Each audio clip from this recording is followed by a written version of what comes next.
my name is Shell Jane, also known as Pastor Michelle, to some here in Edmonton, Alberta. And I want to encourage you and invite you to join us for a day of prayer for the nation of Nigeria.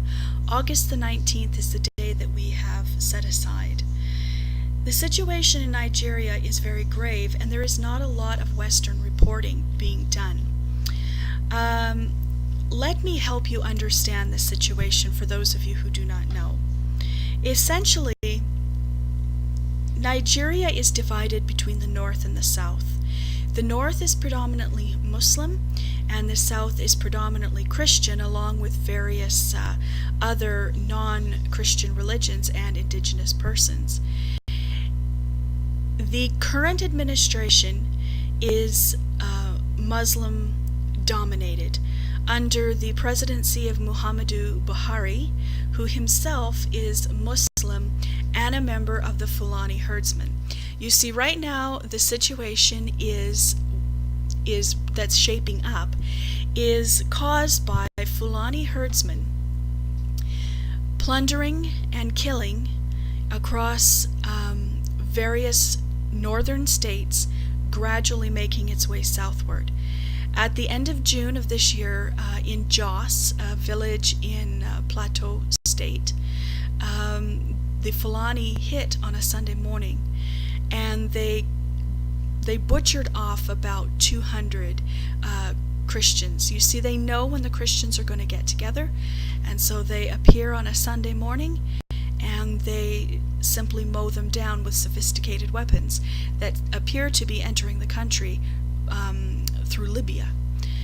And it is a very grave and sad situation because the people that the Fulani are killing have no armaments and no means of arming themselves. They are literally sitting ducks. And it is heartbreaking. There was a video that was leaked out on the internet of the Fulani herdsmen after a kill on a Sunday morning, dressed up in the choir gowns of those that they killed, and they had taken the drum set and were dancing around in the choir gowns while the bodies of the slain were lying about them.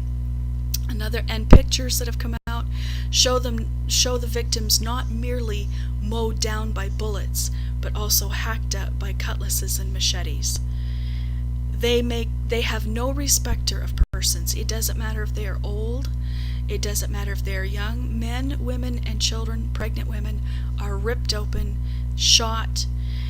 The pictures of children literally gutted, like an animal, lying face down in the dirt dead, is a sight that you will never forget.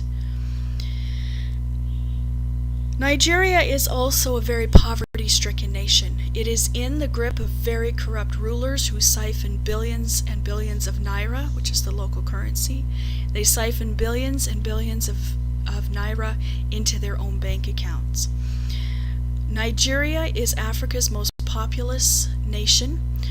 There is, as close as we can count, approximately 186 million people in a small country that's half the size of Alberta, and 90 million of the population is under the age of 18. It is estimated by various watch groups, various watchdogs, I guess they call them, of society, that 6 Nigerians per minute slip into abject poverty. That means they have nothing and no means of getting anything, and they are very fortunate to have clothes on their back. And of course they live their lives grubbing through garbage dumps. The situation is so grave. Another watchdog has issued a statement saying that if the current trend continues in Nigeria by 2043, there will be no Christians left in Nigeria. It is impossible to give you all the information, all the nuance, all the complexities in a short video. But I am here to tell you that Nigeria is a powder keg ready to blow. I have many acquaintances across the nation of Nigeria, and one woman said to me specifically, she said that if God and and the outside world does not intervene, there's going to be a genocide in Nigeria that makes Rwanda look like a small thing. Another man who lives in Abuja, which is the capital of Nigeria, he said to me, "We live every day in fear. Last night the killing was over there. Tonight the killing might be here." And so I cannot help but urge you and invite you, challenge you, to join with us on August 19th to pray, to set some time aside to seek the face of God, to intercede on behalf of Nigeria. We want to see the local churches come together. We would really like to see the vibrant Nigerian communities in many cities join their white brothers and sisters. I'm sorry to say there's just too much segregation among God's people. We need to come together. And if you can't actually physically join us, would you just set some time aside in your church service to pray for Nigeria, for God to intercede on behalf of the innocent and the powerless.